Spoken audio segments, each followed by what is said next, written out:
Marcos capítulo 6, versículos 7 al 13, dice así la palabra de Dios. Después llamó a los 12 y comenzó a enviarlos de dos en dos y les dio autoridad sobre los espíritus inmundos y les mandó que no llevasen nada para el camino, sino solamente bordón, ni alforja, ni pan, ni dinero en el cinto, sino que calzasen sandalias y no vistiesen dos túnicas. Y les dijo, donde quiera que entréis en una casa, posad en ella hasta que salgáis de aquel lugar. Y si en algún lugar no os recibieren ni os oyeren, salid de allí y sacudid el polvo que está debajo de vuestros pies, para testimonio a ellos. De cierto os digo que el día del juicio será más tolerable el castigo para los de Sodoma y Gomorra que para aquella ciudad. Y saliendo, predicaban que los hombres se arrepintiesen y echaban fuera muchos demonios y ungían con aceite a muchos enfermos y los sanaban. Quiero pedirle por favor que me acompañe en oración a nuestro Dios un momento. Padre, Padre eterno, soberano, Rey del cielo y de la tierra, nadie hay como tú. ¿Quién como tú entre los dioses? Dijo Moisés en su cántico de agradecimiento luego de que tú le permitieses con muchos portentos y señales cruzar el Mar Rojo. ¿Quién como tú entre los dioses? Nadie hay como tú. Nadie hay como tú. Mi Dios, tú eres único, incomparable. Tú eres el Dios excelso. Tú eres el Dios majestuoso, justo, misericordioso, lleno de amor, de bondad, fiel, omnisciente, omnipotente, el Dios inmutable, el Dios que no cambia. Y por eso es que confiadamente semana a semana acudimos a ti, a tu palabra, mi Dios, para meditar, para reflexionar en ella, rogando que tu Espíritu Santo nos llene, rogando que tu verdad nos inunde, pidiendo humildemente que podamos comprender aquellas verdades que tú nos muestras por intermedio de tu palabra, que podamos ser llenos de ti, que podamos amarte más, anhelarte más, que podamos, mi Dios, ser encaminados más hacia ti, siendo semejantes a nuestro Señor Jesucristo, moldeados por tu Espíritu Santo. Y sabemos que necesitamos de ti para eso. Apartados de ti, nada podemos hacer. Por ese motivo es que en oración acudimos a ti, mi Dios. Gracias. Gracias por este momento. Guíanos, que tu Espíritu Santo nos instruya, que cale todas estas verdades en nuestros corazones y que podamos durante la semana seguir reflexionando en ellas. Padre, te pido humildemente como pastor que tú guíes mis labios para poder compartir lo que tu palabra dice, para poder hablar, para poder anunciar lo que ella señala y también para acallar toda cosa que no esté en ella, para ser fiel a tu palabra, para ser sencillo en la exposición. Mi Dios, te pido que esta predicación sea para la gloria de tu nombre y que tu nombre sea exaltado y glorificado. En el nombre de nuestro Señor Jesucristo oramos. Amén y amén. Hubo un tiempo donde era común, por lo menos hace unos años atrás, era común enviar a los jóvenes cristianos de las iglesias a famosos campamentos misioneros. Campamentos misioneros. Estos eran entrenamientos intensivos donde muchos de ellos podían aprender a predicar el evangelio, todo esto en un entorno, digamos, cerrado, en un entorno cristiano, lleno de cristianos para prepararse y luego salir a predicar en distintos lugares. Muchos padres enviaban a sus hijos allí con el fin de que se volvieran a encaminar. De hecho, es curioso, pero gran parte de estos ministerios para eclesiásticos, como lo son estos movimientos misioneros que no tienen que ver con una iglesia determinada, sino que son interdenominacionales, fueron empleados o han sido empleados por padres que desean que sus hijos se vuelvan a encaminar en el Señor. Entonces, ¿qué hacen? Los mandan, no sé si como castigo, o no sé si como una medida de precaución, pero los envían a estos campamentos con ese fin, para que se preparen, entre comillas, y puedan predicar el Evangelio. Ahora, Para algunas otras personas, para otros jóvenes, ese lugar justamente cumple el propósito por el cual fueron creados, es decir, un lugar para aprender de verdad cómo predicarle el evangelio a los perdidos. Ahora bien, hay casos, por lo menos en nuestro país, que son conocidos de este tipo de grupos, digamos, llamémoslo así, o de agrupaciones, como Movida o como Jucum, que son ministerios, como les decía, para eclesiásticos que buscan de alguna forma ayudar a la juventud a predicar el evangelio. Ahora, estos ministerios buscan suplir de alguna manera lo que la iglesia local no hace. Estos ministerios lo que buscan, lo que hacen es poder capacitar a los jóvenes porque las iglesias cristianas no lo están haciendo.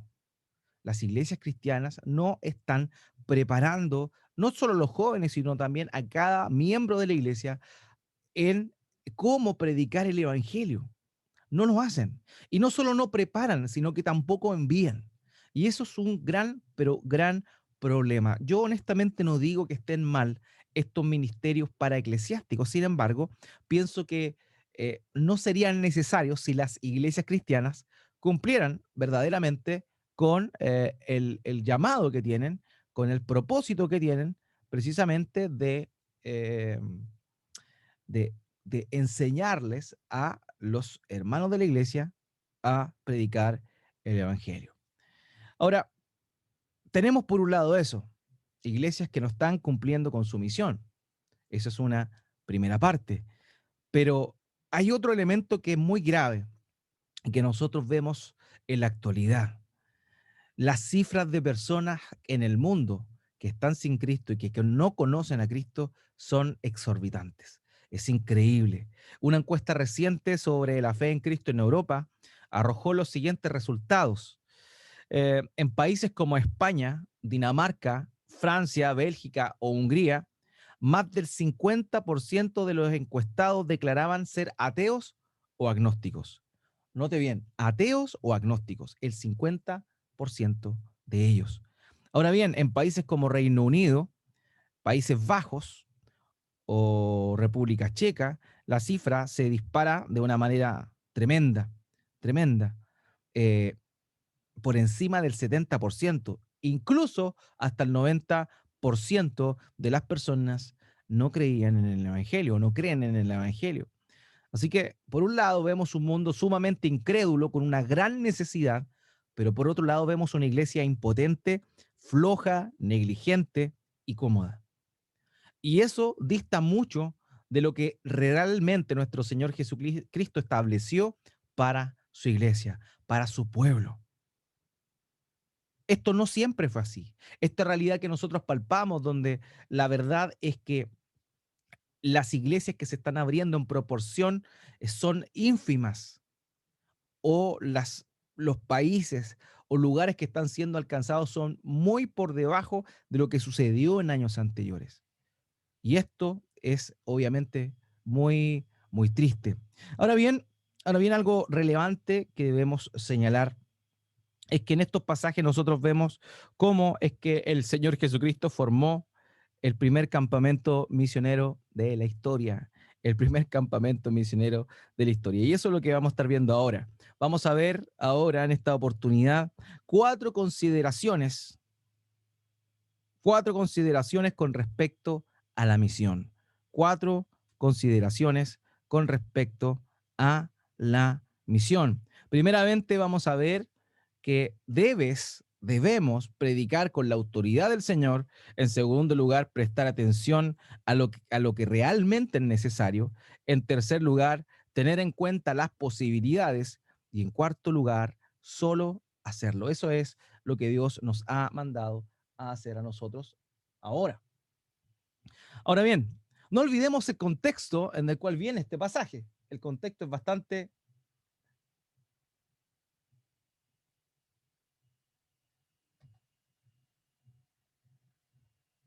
perdón, el contexto es bastante interesante.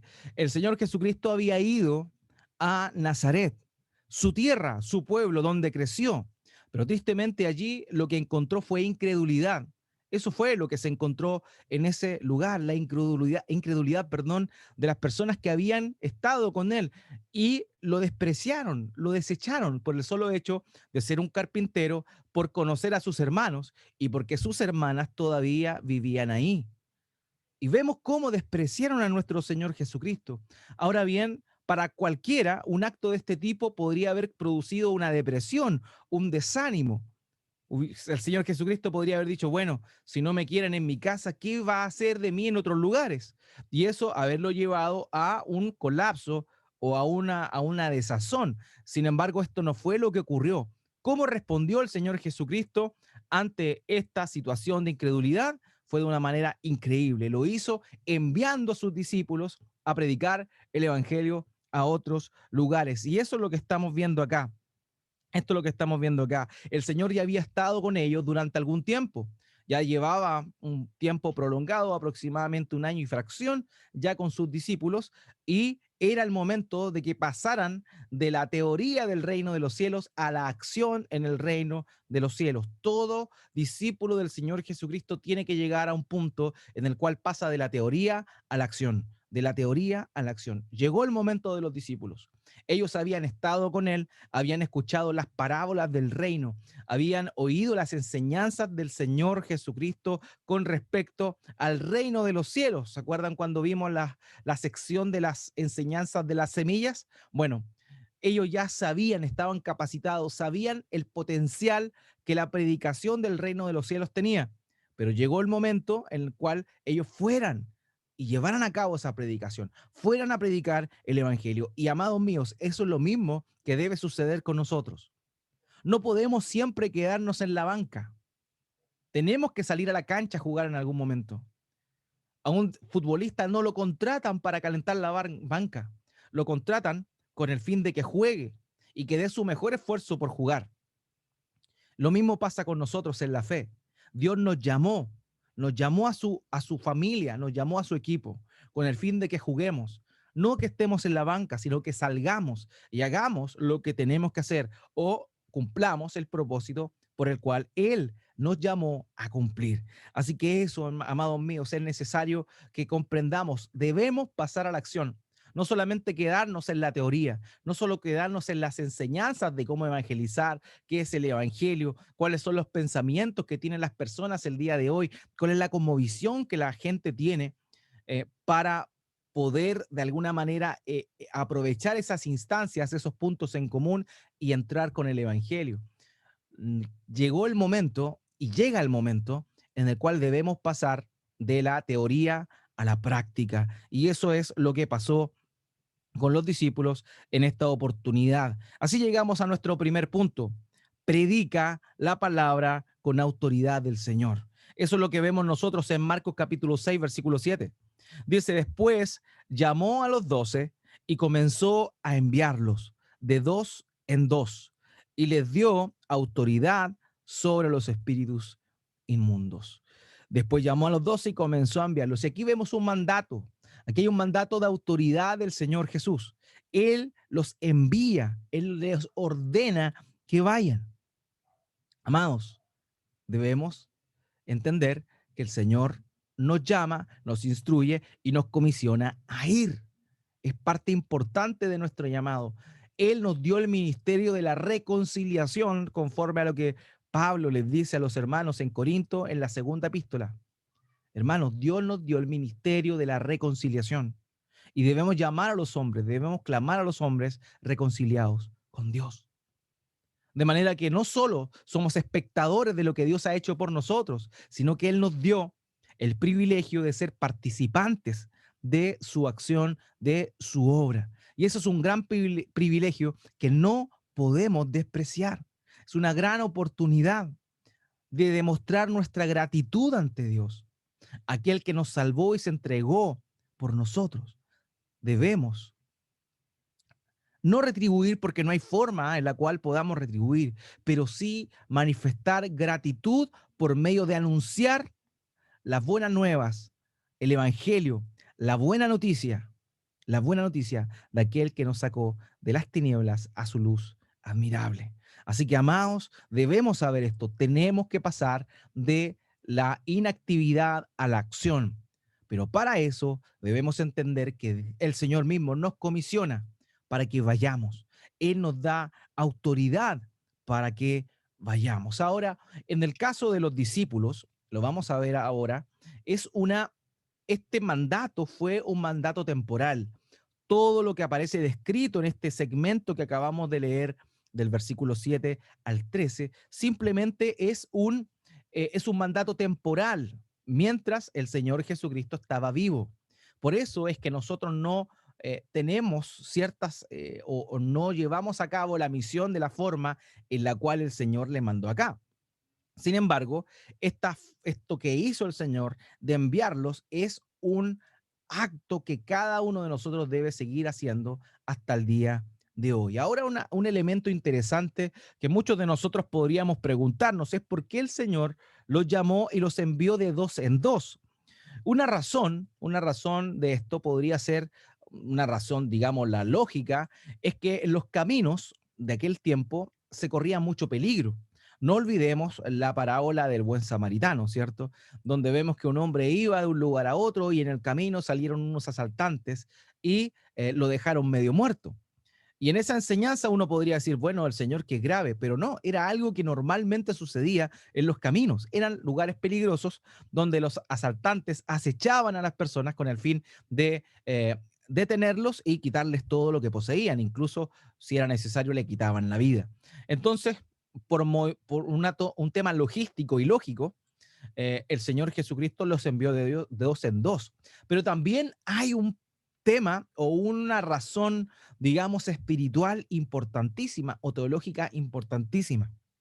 La labor que ellos iban a desarrollar era una labor de testigos. Ellos iban a testificar, ellos eran heraldos, eran heraldos. Esa expresión y comenzó a enviarlos, habla de cuando un gobernador enviaba mensajeros a otro lugar con la autoridad que él tenía.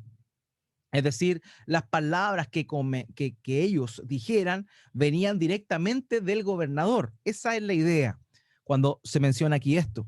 De manera, amados míos, que él comisionó a sus discípulos para que fueran a testificar el mensaje del gobernador de los cielos. Esa es la idea. Y por eso los comisiona de dos en dos, porque ellos iban a hacer la labor de testigos. Y en el Antiguo Testamento Dios había establecido que todo testimonio verídico debía ser corroborado por dos o más testigos. Dos o más testigos. Entonces, como el Señor Jesucristo estaba mandando a sus discípulos a anunciar un mensaje verdadero, Él envió de dos en dos para que como dos testigos corroboraran lo fehaciente del mensaje que estaban predicando. Y eso es algo que se aplicó siempre. Por ejemplo, en Mateo capítulo 18, versículo 16, en el contexto de la disciplina, de la corrección en amor, el Señor Jesucristo le dice lo siguiente a sus discípulos, más si no te oyere, toma aún contigo a uno o dos para que en boca de dos o tres testigos conste toda palabra. O sea, en un proceso judicial era importantísimo el testimonio de por lo menos dos testigos, dos testigos. En Juan capítulo 8, versículo 17, el Señor Jesucristo le dice a los presentes, y en vuestra ley está escrito que el testimonio de dos hombres es verdadero. Por tanto, esa es una de las razones teológicas, llamémoslas o de fondo, por el cual fueron enviados de dos en dos, uno por seguridad, para compañía, pero también porque ellos eran testigos de un mensaje verdadero. Y para que este mensaje tuviese validez, era necesario que fueran de a dos en dos. Ahora, amados míos, no olvidemos la importancia de la predicación y de la comisión que el Señor Jesucristo hizo a estos hombres, la cual también nos hace a nosotros. Un autor señaló lo siguiente, él dijo, también les da su autoridad sobre demonios y espíritus inmundos. Los 12 eran sus representantes autorizados y designados. Los 12 eran como nosotros, extensiones del Rey Jesús. De hecho, los representantes de un hombre eran vistos como el hombre mismo. Qué honor, qué responsabilidad. Ese era el honor que tenían ellos. El honor de representar a aquel que le estaba enviando, quien era el verbo hecho carne, el Mesías prometido en la antigüedad. Ellos eran los representantes de él. Pero sabes una cosa, no solo ellos lo eran. Tú, desde que fuiste acercado al Evangelio por la obra del Espíritu Santo, también eres un testigo de él. Eres un testigo de lo que Dios ha hecho contigo, un testigo de lo que Jesucristo hizo en la cruz del Calvario, resucitando y el día de hoy trayendo salvación a tu vida. Dios te comisionó de la misma manera que a estos hombres. Dios te ha llamado para que des testimonio, para que des testimonio. Y ese testimonio no es personal. Ese testimonio es lo que Dios ha hecho, el Evangelio del Señor Jesucristo, el cual tiene que ser dado con autoridad, no con tu autoridad, sino con la autoridad que viene de arriba, con la autoridad de Dios, de la verdad de la palabra de Dios y no otra cosa. Por eso es que Pablo dijo, yo no he estado entre vosotros y no he hablado con palabras sabias. Yo me he empecinado en predicar a Cristo y a este crucificado. Pablo comprendía que no se trataba de él, sino que se trataba de Cristo, quien había muerto en la cruz del Calvario para dar salvación a los pecadores, a todos aquellos que se acercaran a Dios por intermedio de nuestro Señor. De manera, amados, que también tenemos ese llamado nosotros, tenemos la responsabilidad de predicar el Evangelio, tenemos el honor de predicar el Evangelio a las personas con la autoridad de Dios. Ellos no llevaban su autoridad. La autoridad que llevaban era la autoridad del Señor Jesucristo. Por eso, amados míos, que no tenemos que preocuparnos cuando prediquemos. Muchas veces somos tímidos porque de alguna manera llegamos a creer que depende todo de nosotros. Llegamos a creer que es nuestro lo que estamos hablando, que es nuestra creencia. Pero sí, ciertamente es nuestra creencia, pero es la verdad. Y es la verdad del Dios único y verdadero. No es otra cosa. No es simplemente un convencimiento personal el que tenemos. Es fe en el Hijo de Dios. Es la verdad. Jesucristo dijo, yo soy el camino, la verdad y la vida. De manera que no debemos temer de predicar esta verdad porque tenemos la autoridad dada por el Señor Jesucristo para hacerlo. Así que, amados, no nos confundamos, no nos equivoquemos. Tenemos la responsabilidad de predicar de Jesús, de hablar de Él, con la autoridad de Él, con la autoridad de Él. Tenemos esa responsabilidad y tenemos que cumplirla. Tenemos que llevarla a cabo como corresponde. El segundo punto que vemos acá, luego de que Él los envía, les da autoridad sobre demonios, sobre espíritus inmundos, sobre enfermedades, cosas que sabemos estaban sujetas a ese momento a la era apostólica y que el día de hoy de alguna manera, y vamos a verlo más adelante, están vigentes de acuerdo a la voluntad de Dios y que nosotros somos simples canalizadores, nosotros no tenemos esa autoridad, llamémosla así, para expulsar los demonios. El que tiene la autoridad es el Hijo de Dios y el Hijo de Dios en este caso particular le delegó esa autoridad a ellos. Ahora, esto no quiere decir que hoy los demonios no estén activos, no estén obrando. Ya lo mencionamos muchas veces atrás, lo dijimos en sermones anteriores, que el diablo y sus demonios son reales y siguen trabajando el día de hoy. Sin embargo, Dios no nos ha dado ese poder a que a voluntad nosotros podamos expulsar demonios y sanar personas. Está bajo su dominio, bajo su poder, bajo su voluntad y nosotros oramos con fe al Señor para que en momentos o en situaciones en las cuales nos encontremos con ese tipo de cosas, Él obre conforme a su voluntad con el poder que Él tiene. Entonces no nos confundamos, no nos confundamos. ¿Dios sigue haciendo lo mismo? Sí, sí. Dios sigue expulsando demonios, Dios sigue sanando enfermos. Pero a nosotros nos dio la autoridad para hablar de su palabra y confiar en su voluntad si en el intertanto nos encontramos con estas situaciones y Él obra de acuerdo a sus propósitos. Así que eso no tenemos que olvidarlo, amados míos. ¿Ok?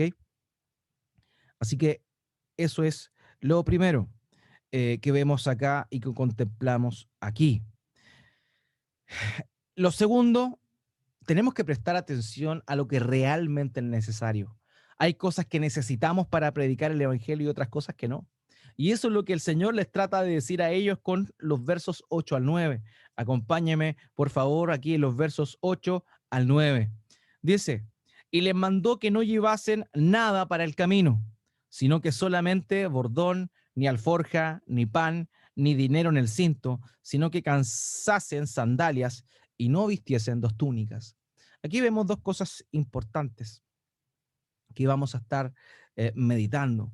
Aquí hay cierta similitud con lo que el Señor habla en Éxodo capítulo 12, versículo 11, cuando ordena la Pascua, cuando ordena la salida exabrupta de la esclavitud en Egipto.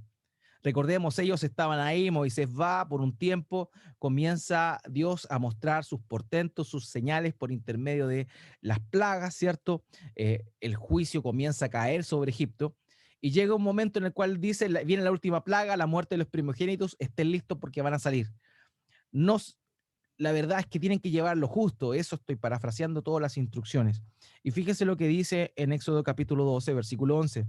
Y lo comeréis así, ceñidos vuestros lomos, vuestro calzado en vuestros pies, vuestro bordón en vuestra mano, y lo comeréis apresuradamente en la Pascua de Jehová.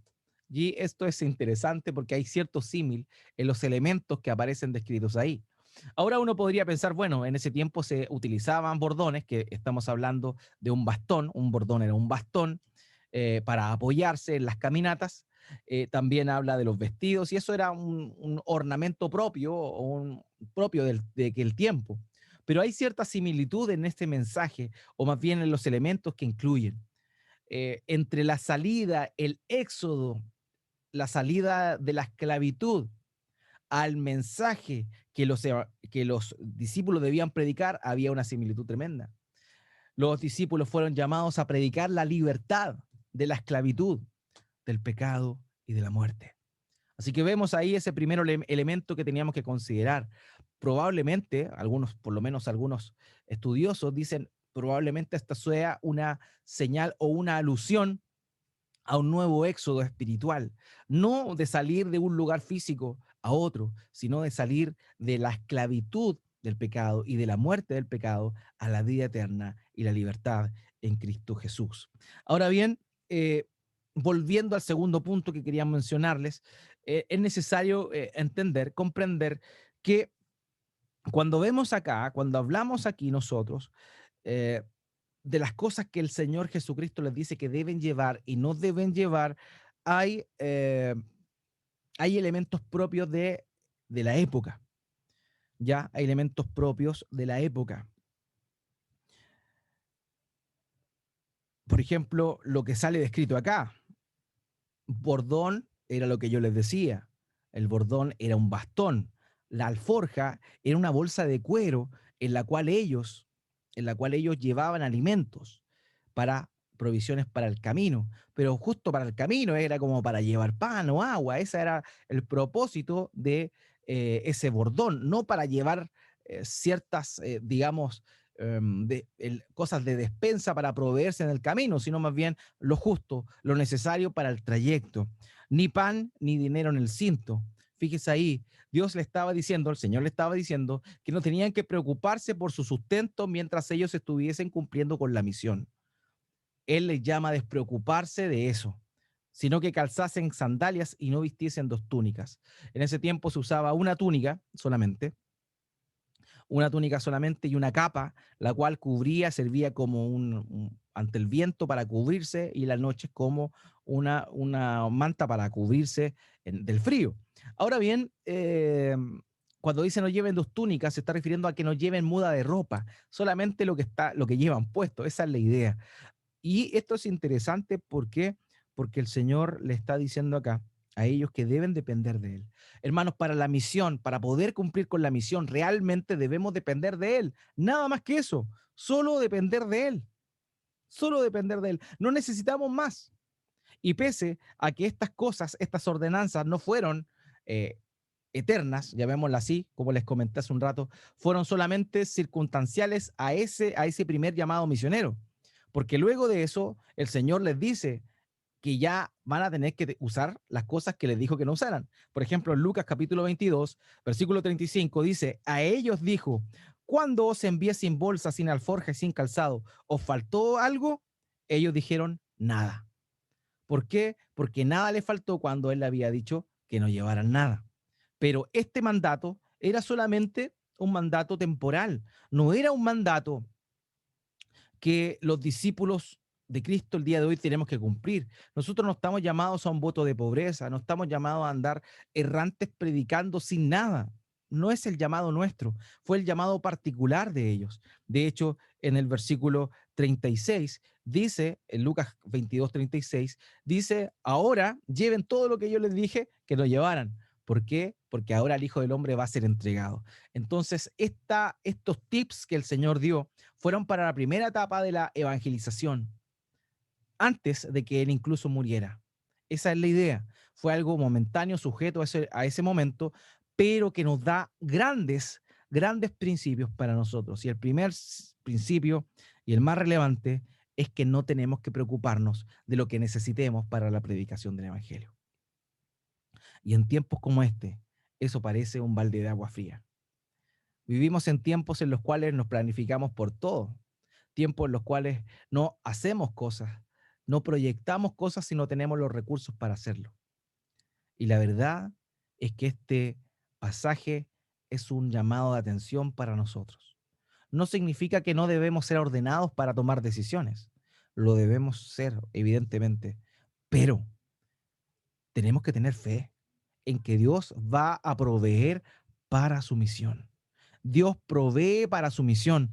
Todo lo que falte, Él lo va a proveer. Y eso es lo que Él estaba enseñando cuando les dijo, no lleven esto, no lleven pan, no lleven pan, no lleven comida, lleven lo justo, lo justo. ¿Por qué? Porque Dios iba a proveer. Y eso, amados míos, es lo que tenemos que comprender de una vez por todas. Muchas veces no, no proyectamos, no somos visionarios y no soñamos con cosas mayores para el reino de Dios. ¿Por qué? Porque no confiamos en que Él sustentará para su obra. Y somos temerosos en tomar decisiones. Somos temerosos en tomar decisiones. Pero tenemos que confiar. Si el mismo que nos mandó será el que nos resguardará, el que nos proveerá para la misión. Lo mismo sucedió con los discípulos. De pronto, Él les dijo a sus discípulos, ustedes no tengan miedo de lo que van a decir cuando se presenten delante de otros hombres, no tengan cuidado de lo que van a decir, no se pongan nerviosos, no se pongan eh, ansiosos por eso. El Espíritu Santo en el mismo momento les dirá lo que tengan que decir. Hoy muchos hermanos cristianos no predican el Evangelio porque no confían o dicen que no tienen lo suficiente para poder predicarle a otras personas. Querido, el Señor va a proveer. Va a proveer lo necesario materialmente, pero también Él proveerá lo necesario espiritualmente para que lo hagas. El Espíritu Santo pondrá palabras en tu boca para poder proclamar su verdad. Él da todo lo que necesitamos. Él provee de todo lo necesario para cumplir con su misión. Y eso es tremendo, es hermoso, saber que podemos confiar en Él.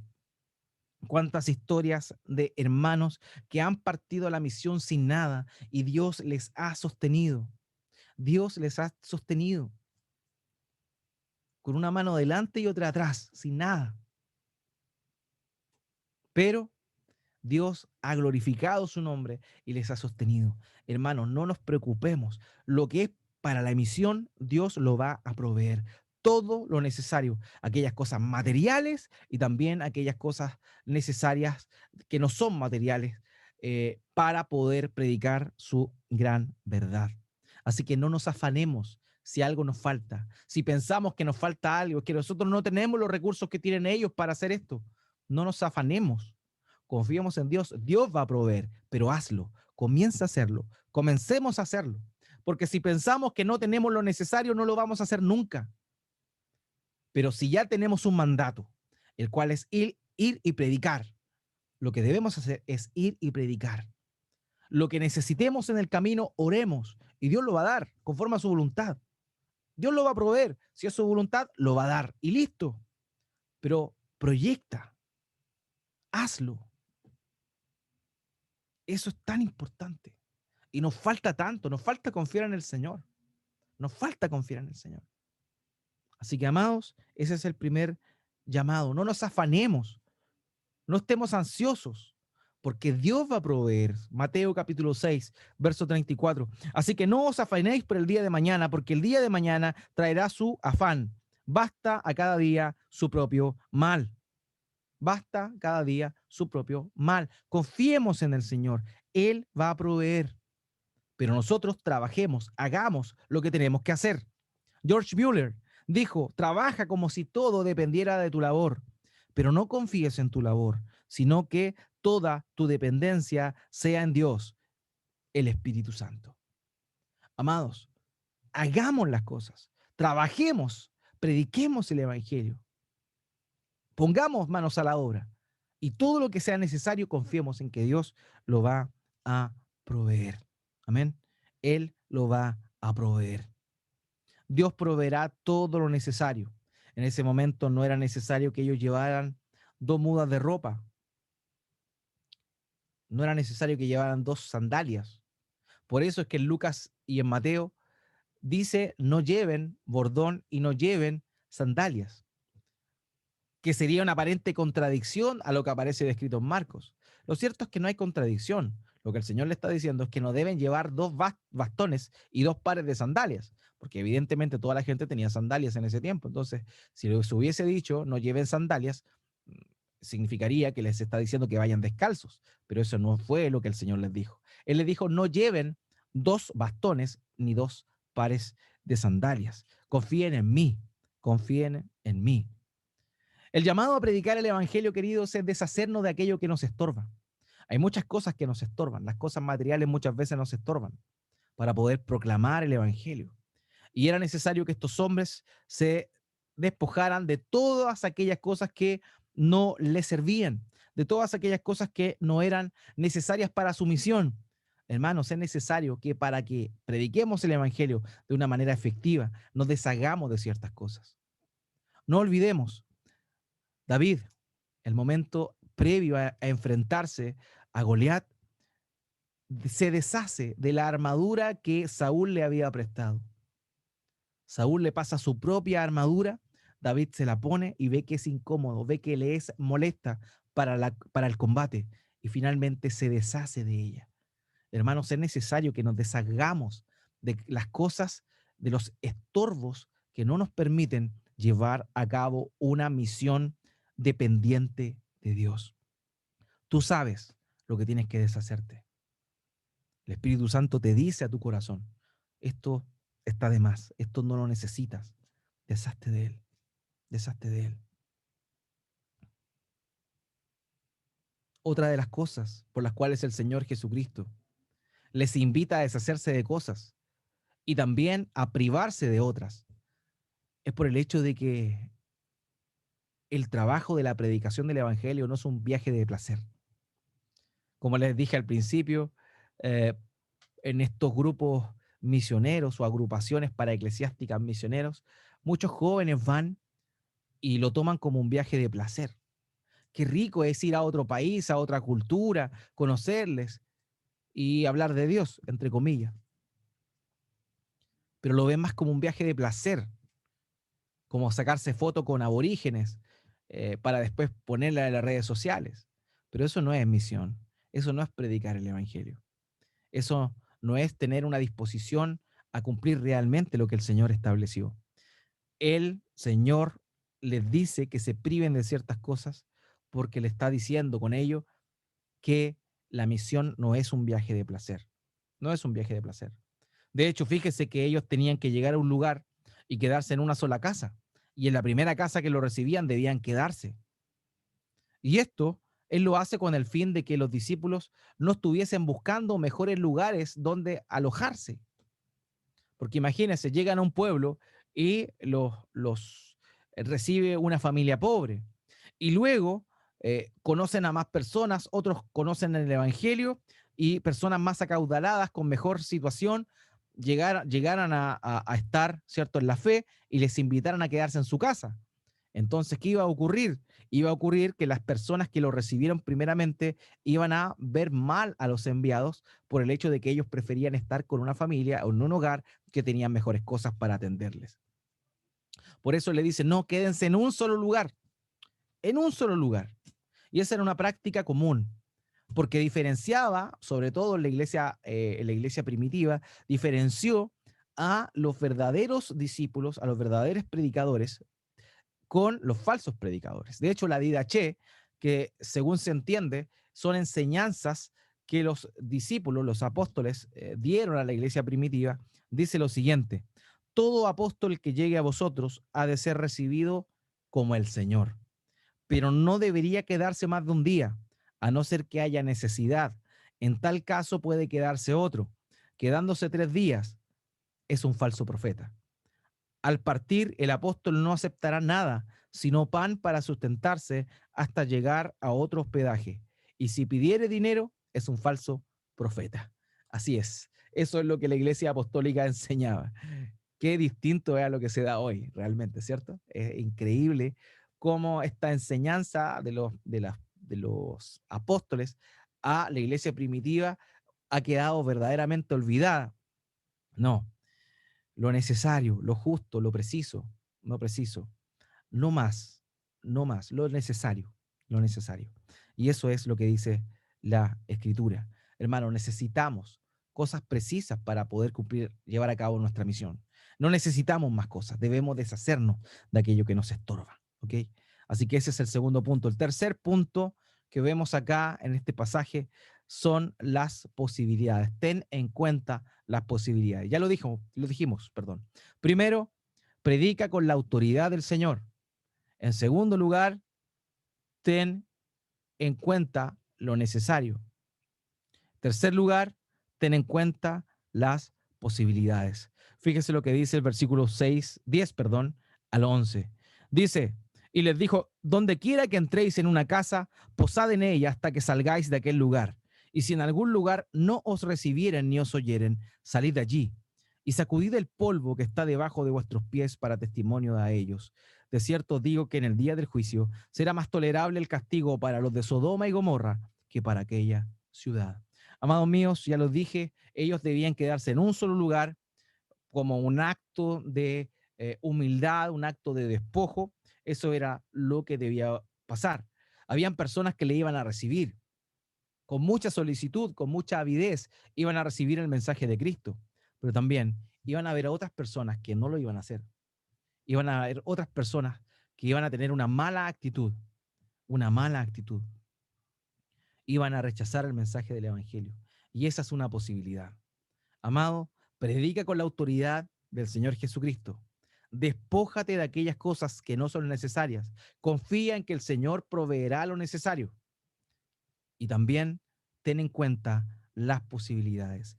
Hay gente que te va a recibir, pero hay gente que te va a rechazar. Y no te rechazan a ti solamente, rechazan el mensaje que tú traes, rechazan la verdad del Evangelio, rechazan la verdad del Evangelio del Señor Jesucristo. Eso es cierto. Y ante el rechazo no queda otra que sacudirse los pies. La ley rabínica, en el tiempo del Señor Jesucristo, decía que el polvo de un país gentil estaba contaminado y que cuando un judío, volvía a Tierra Santa de un viaje por algún lugar pagano, tenía que sacudirse todas las partículas del polvo de la tierra inmunda. O sea, cuando los judíos iban a un lugar donde no se adoraba a Dios, ellos salían de ahí y antes de entrar a la ciudad se sacudían los pies. El Señor les está diciendo a sus discípulos que hagan lo mismo con aquellos pueblos, judíos y no judíos. Note bien, con aquellos pueblos judíos y no judíos que rechazan el evangelio del reino. Ante el rechazo, amados míos, no queda otra que sacudirse los pies. Así lo entendieron los discípulos. El propio apóstol Pablo lo hizo en su primer viaje misionero, cuando va a Antioquía de Pisidia, en Hechos capítulo 13, versículo 51, señalan ahí que no tuvo recibimiento el mensaje del Evangelio. ¿Y qué fue lo que sucedió? Sucedió que el apóstol Pablo obedeció el mandato del Señor Jesucristo. Hechos 13:51. Ellos entonces, sacudiendo contra ellos el polvo de sus pies, llegaron a Iconio. O sea, sacudirse los pies de es un acto de testimonio para las otras personas que no le recibieron, un acto público de que no le recibieron, que no le oyeron. Eso es lo que ellos hacían a la hora de sacudirse los pies. Fíjese en el detalle, no le recibieron y no le oyeron. No le recibieron y no lo oyeron. Eso es lo que dice el versículo 11. Y si en algún lugar no os reciben ni os oyen, salid de allí y sacudid el polvo. Amados míos, es necesario que cuando prediquemos el Evangelio, sepamos que vamos a recibir rechazo de algunas personas, pero este rechazo tiene que quedar sellado con una señal. En este caso no nos vamos a estar sacudiendo los pies, obviamente, no es una costumbre que nosotros tengamos, pero la verdad es que tenemos que dejar en claro que la responsabilidad recae en la persona. Tener misericordia, evidentemente, de estas personas que no reciben el mensaje de Cristo, pero también dejar en claro que ya están advertidos y que ya no es responsabilidad nuestra su salvación, porque ya le predicamos. Ellos solamente ahora deben obedecer el mensaje del Evangelio. Ellos solamente debían hacerlo. Y fíjese aquí, si no lo reciben, dice acá, de cierto les digo que en el día del juicio será más tolerable el castigo para los de Sodoma y Gomorra que para aquella ciudad. Cuando hablamos de Sodoma y Gomorra, nos imaginamos la perversión máxima. Imagínense el grado de inmoralidad y de pecado, de rebeldía y desobediencia que nadie se salvó, salvo Lot y sus hijas. Pero todos los demás murieron. Piedras de fuego cayeron sobre esos poblados. Fueron totalmente destruidos. Pero dice aquí que aquellos que desprecian el Evangelio recibirán el día del juicio un castigo mayor que los de Sodoma y Gomorra. Mayor. O sea, más tolerable va a ser el castigo que los de Sodoma y Gomorra van a recibir el día del juicio que aquellas personas o aquellos pueblos donde se les ha anunciado el Evangelio, pero no han querido recibirlo. Hermanos, van a rechazar el Evangelio. Está claro. Lo van a rechazar. Pero es necesario que lo prediquemos y que también dejemos en evidencia que ya hemos cumplido con nuestra parte, ya cumplimos con nuestra misión, ya les llamamos al arrepentimiento, ya proclamamos a Cristo, hablamos de la salvación, hablamos de que Cristo es el único camino para llegar a Dios, que es el único que puede perdonar nuestros pecados, que es el único que nos puede librar de la condenación eterna en el lago de fuego y azufre. Y luego de haber hecho eso, decirle a las personas, bueno, ya te contesto, ya te invité a esto. Solo tú tienes que tomar una decisión y esa decisión es tu responsabilidad. Es tu responsabilidad. Ese es el tercer punto, amados. Puede haber rechazo. Puede haber rechazo. Va a haber rechazo. Pero ante el rechazo no debemos desanimarnos. El Señor fue rechazado en su tierra y mandó a sus discípulos a predicar a otros lugares. Debemos seguir con nuestra misión. Debemos seguir adelante, pero sí dejar en evidencia que te predicamos el Evangelio y que tú no quisiste recibirlo, que tú no quisiste arrepentirte de tus pecados, que no te volviste de tus malos caminos, que desechaste la verdad de Dios, que desechaste ese sacrificio maravilloso que Cristo hizo en la cruz del Calvario por el pecador, porque el Hijo del Hombre vino a dar su vida en rescate por muchos, porque el Hijo del Hombre vino a buscar y a salvar lo que se había perdido, porque el Hijo del Hombre no vino a llamar a justos, sino a pecadores al arrepentimiento. Amados míos, no lo olvidemos. El rechazo vendrá, pero debemos nosotros dejar una señal en evidencia de que ya le hablamos el Evangelio, que vamos a seguir orando por esa persona, evidentemente, pero que ya es su responsabilidad y no nuestra. En el Antiguo Testamento, afuera de las ciudades, en las murallas, se plantaban centinelas o atalayas, ese es el nombre que se les conocía, atalayas. Los atalayas eran vigías que se encontraban en las paredes de la ciudad, que vigilaban algún ataque enemigo. En el libro de Ezequiel dice que el pueblo debía ser advertido por estos atalayas cuando venía peligro. Y si el pueblo no hacía caso y no se ponía a salvo, la responsabilidad era del pueblo y no del atalaya, no del centinela. De esa forma, la sangre o la vida de estas personas no era responsabilidad de este guardia, puesto que él ya había anunciado, había tocado la trompeta para que el pueblo se alistara. Lo mismo debemos hacer nosotros. Hermanos, prediquemos el Evangelio, pero luego de predicarlo con mucho amor, con humildad, también manifestemos que ya hemos cumplido con nuestro deber y que ellos tienen una responsabilidad. Y que si no se arrepienten, si no se arrepienten, van a ir a una condenación peor que la que Sodoma y Gomorra tuvo y que tendrá. Note esto. Ahí no está hablando de la que tuvo en ese momento, sino la que tendrá en el día del juicio. Porque ciertamente la vida de los sodomitas y los de Gomorra fue destruida aquel día, pero ellos están esperando el juicio para tener un destino definitivo. Bueno, las personas que rechazan el mensaje de Cristo tendrán un destino peor que el de Sodoma y Gomorra. Y eso es lo que la Escritura dice. No lo que digo yo, no es una amenaza, es lo que Dios dice. Y yo y tú solamente somos emisarios que hablamos con la autoridad del gobernador del cielo y anunciamos esta noticia. Así llegamos al cuarto punto o a la cuarta consideración con respecto a la misión. Un breve repaso. Predica con la autoridad del Señor.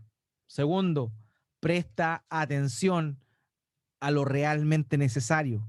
Tercer punto, ten en cuenta las posibilidades. Y cuarto punto o cuarta consideración, hermano, solo hazlo, hazlo.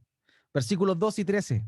Y saliendo, predicaban a los hombres que los hombres se arrepintiesen y echaban fuera a muchos demonios y ungían con aceite a muchos enfermos y los sanaban. Y los sanaban. Amados, solo hazlo. ¿Qué hicieron los discípulos luego de ser comisionados? Lo que el Señor les mandó. Salieron y predicaron. ¿Y qué predicaban? Que los hombres se arrepintiesen. Amados, la predicación del Evangelio implica el llamado al arrepentimiento. Implica el llamado al arrepentimiento. Note esto, el Evangelio no es arrepentirte. El Evangelio es la buena noticia de que Cristo vino a este mundo a recibir la condenación que le corresponde a cada persona que cree en Él y se arrepiente de sus pecados. Ese es el Evangelio. Pero ese Evangelio va acompañado de un llamado a recibirlo. Y ese llamado a recibirlo implica el arrepentimiento. ¿Se da cuenta? El Evangelio no es arrepentirte. No, el arrepentirte es lo que debes hacer o lo que deben hacer las personas como respuesta al Evangelio. La respuesta al Evangelio es el arrepentimiento. Por tanto, hermano, anda con la autoridad del Señor, considera lo que es necesario, mira todas las posibilidades y predica. Hazlo, predica. Pero ¿qué vas a predicar? ¿Que Dios te ama y tiene un plan maravilloso para ti y para tu vida? Eso no es lo que estamos llamados a predicar. ¿Qué predicaron los discípulos? El Evangelio. ¿Y a qué llamaban a las personas? A arrepentirse. Suena majadero, pero es cierto. Nuestro llamado a las personas es, por favor, arrepiéntanse, arrepiéntanse. En Lucas capítulo 9, versículo 6, el texto paralelo a este dice, y saliendo, pasaban por todas las ciudades anunciando el evangelio y sanando por todas partes. Anunciando el evangelio, anunciando el evangelio, predicando a los hombres que se arrepienten, hablándoles del reino de los cielos. Pero para todo eso es necesario que hablemos de arrepentimiento. Sin arrepentimiento no hay salvación efectiva. Porque el arrepentimiento es la muestra de que has sido regenerado, de que el Espíritu Santo te dio vida nueva. Pero si hablamos de Dios simplemente y no invitamos a las personas al arrepentimiento, no estamos predicando el evangelio completamente. En Hechos capítulo 20, versículo 21, testificando a judíos y a gentiles acerca del arrepentimiento para con Dios y de la fe en nuestro Señor Jesucristo. Eso es la fe para con Dios, o sea, el arrepentimiento para con Dios y la fe en nuestro Señor Jesucristo. Hermanos, predica el evangelio del reino de Dios llamando al arrepentimiento. Hazlo, como los discípulos lo hicieron. Hazlo, predica y llama al arrepentimiento. Si no hay arrepentimiento, no hay salvación. Mientras haya vida, hay oportunidad. Pero para eso es necesario el arrepentimiento. Pero predica, predica. Cipriano de Cartago, un padre de la iglesia, dijo, para el que aún permanece en este mundo, no es demasiado tarde para arrepentirse. El acercamiento a la misericordia de Dios está abierto y el acceso es fácil a aquellos que buscan y se detienen en la verdad. El mensaje debe incluir una propuesta de arrepentimiento. Tenemos que llamar a las personas a arrepentirse. Un autor dijo, el arrepentimiento quiere decir un cambio de corazón y de acción. No puede, por menos de hacer daño, porque conlleva la amargura de darse cuenta de que el camino que se ha estado siguiendo era equivocado. No puede, por menos de inquietar, porque supone una inversión total en la vida de arriba a abajo. El arrepentimiento es necesario. Por tanto, no terminamos de predicar el evangelio, la buena noticia, si es que no llamamos al arrepentimiento a las personas. El puritano Thomas Watson dijo, el arrepentimiento es una gracia del Espíritu de Dios, mediante la cual un pecador es humillado interiormente y visiblemente reformado. Es una evidencia externa de lo que Dios ha hecho en su corazón. Pero sin esa evidencia externa no hay conversión. Por eso, prediquemos el evangelio, hablemos del reino de Dios, hablemos de lo que Cristo hizo por nosotros en la cruz del Calvario, pero después de eso, llamemos a las personas al arrepentimiento. A nadie le gusta arrepentirse, pero es necesario. Si no hay un llamado al arrepentimiento, no se terminó completamente de anunciar el evangelio. Se anunció el evangelio, perfecto, pero la respuesta ante el evangelio es el arrepentimiento y la fe. Ahora, el verbo que dice acá, predicaban, está en un tiempo imperfecto. Esto implica que la acción estaba en proceso o que nunca se terminaba. Hermanos, ellos empezaron a predicar y hasta el día que murieron predicaron el evangelio. Lo mismo debe ser para nosotros. Predicar, predicar, predicar, donde sea que vayamos, donde sea que estemos, continuemos predicando. Cuando los apóstoles predicaron, ellos no crearon un mensaje nuevo, no transmitieron lo que ellos querían, no le decían a la gente lo que ellos creían y lo que consideraban probable, sino que lo que Jesús les había encargado decir. No eran sus propias opiniones las que llevaban a la gente, sino la verdad de Dios. Nosotros debemos hacer lo mismo. Predicar el evangelio del Señor Jesucristo, llamar a las personas al arrepentimiento, no ocultando el mensaje, no camuflándolo, no revistiéndolo de cosas hermosas con el fin de que las personas les caiga en gracia este mensaje, sino que hablando la verdad del Evangelio del Reino de Dios e invitando a los pecadores a arrepentirse. Ese es nuestro llamado, hermanos. Romanos capítulo 10, versículo 13. Porque todo aquel que invocare el nombre del Señor será salvo. ¿Cómo pues invocarán a aquel en el cual no han creído? ¿Y cómo creerán en aquel de quien no han oído? ¿Y cómo oirán sin haber quien les predique? ¿Y cómo predicarán si no fueren enviados? Como está escrito, cuán hermosos son los pies de los que anuncian la paz, de los que anuncian buenas nuevas. Amados, estas cuatro consideraciones que acabamos de ver tienen que ser nuestro acervo para la misión de predicar el Evangelio. Primero, vayamos con la autoridad del Señor. En segundo lugar, prestemos atención a lo que realmente es necesario. Despojémonos de aquellas cosas que no tienen que ver. Confiemos en que Dios nos proveerá lo necesario.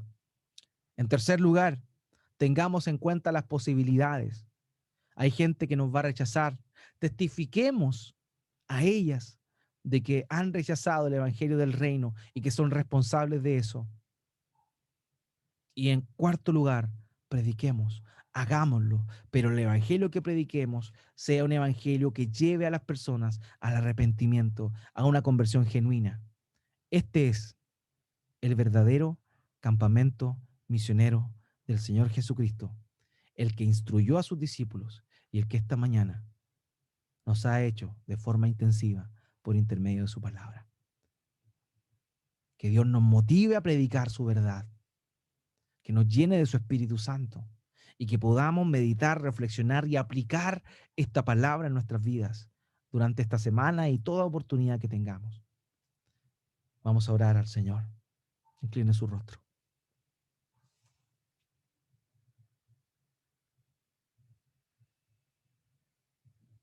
Padre bendito, gracias te damos por tu verdad.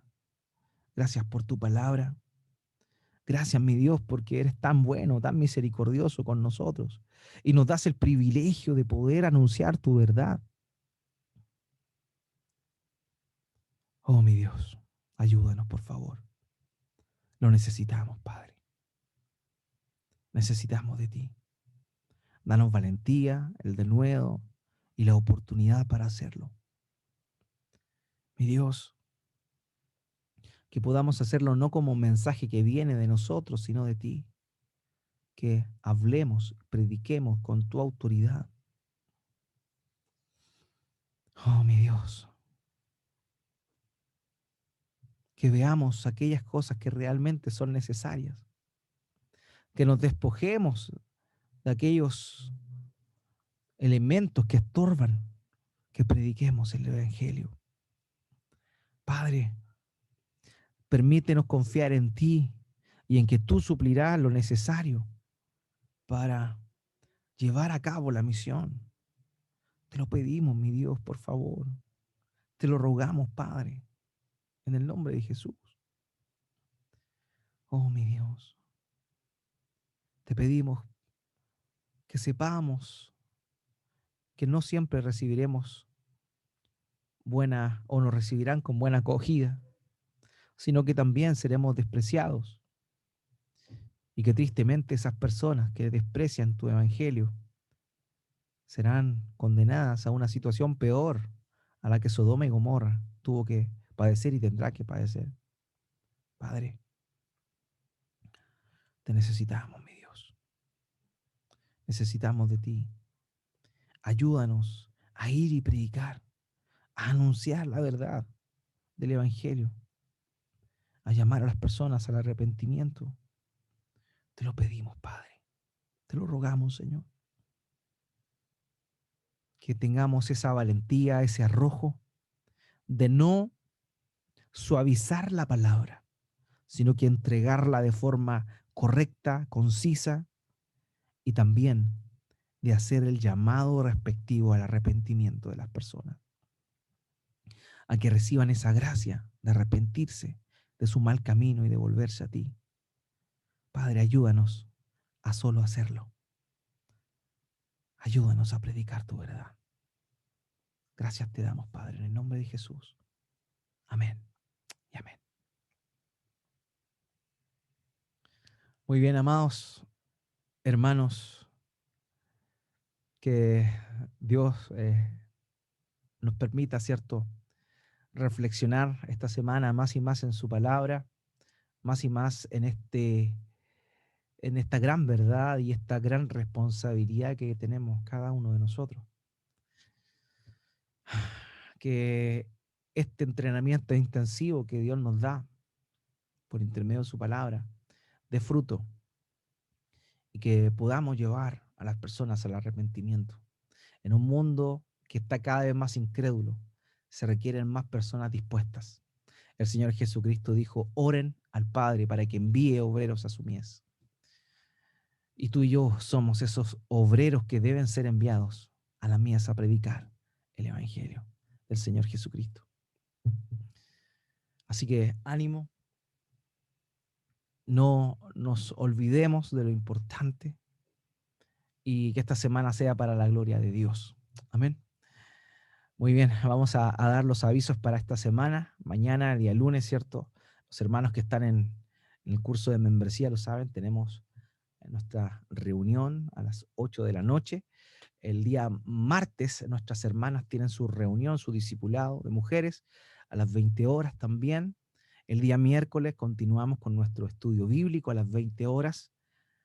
El día viernes tenemos oración congregacional a las 20 horas. El día domingo, Dios mediante, nos volvemos a reunir a las 10 de la mañana a dar gloria a Dios, a reflexionar en su palabra en nuestra reunión dominical. Así que esos serían los anuncios para esta semana, amados hermanos. Así que espero que sea una semana para la gloria del Señor, como les comentaba. Así que eso sin más que informar